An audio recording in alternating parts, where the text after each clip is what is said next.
Whenever it comes to watching movies, there's just some movies that stand out the best, or they stand out the greatest from the rest of them. Even though they may be of similar genre, it could be even a similar actor or actress, it doesn't really matter, but there's just some movies that stand out. So in today's leadership characteristic traits in comparison to movie titles, I want to talk to you about the movie title of Braveheart that is being played by Mel Gibson.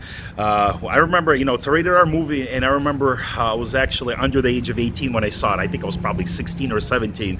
Yes, I am confessing, but it was a phenomenal movie. I watched it a few times over my past life, and the thing is, this movie is what's so interesting about it is the question of what leadership characteristic trait or lesson can we take away? What kind of leaders actually portray the movie Braveheart, or portray that actor that was played by Mel Gibson? Usually these type of leaders, they're very special. They're very hard to find.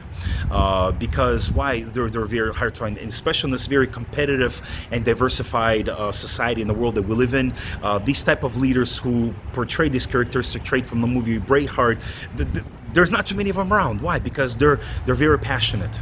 They're driven by their heart. They're not just driven by feelings and emotions. These individuals are very determined, and at the end of that all, they're even willing to pay the ultimate price. And I'm not necessarily saying paying the price with their life, even though in certain circumstances, like we have our military and our soldiers that go out there and do sacrifice their life, which is awesome. That's phenomenal. But in this particular thing is they don't seek status. They don't seek reputation. They don't seek titles. They're like, hey, look, his key thing, that he screamed out throughout the movie while he was while he was already dying, he's like, freedom.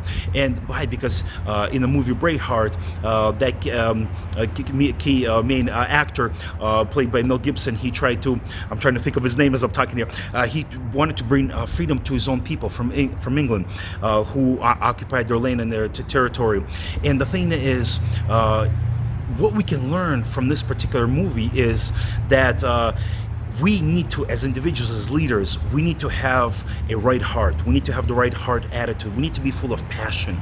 We need to be driven not by our personal ambitions of maybe success, status, position, more money, but we need to be driven from our heart by saying, hey, if I do want to open up a business, if I do want to start off maybe, as an entrepreneur or achieve something, is it just me-centered?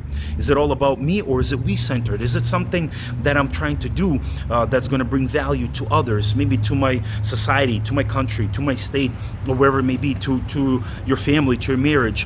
And this is very important. So I guess, as I wrap this up, one of the valuable lessons that we can learn from the movie Braveheart is these type of leaders, they are rare, honestly.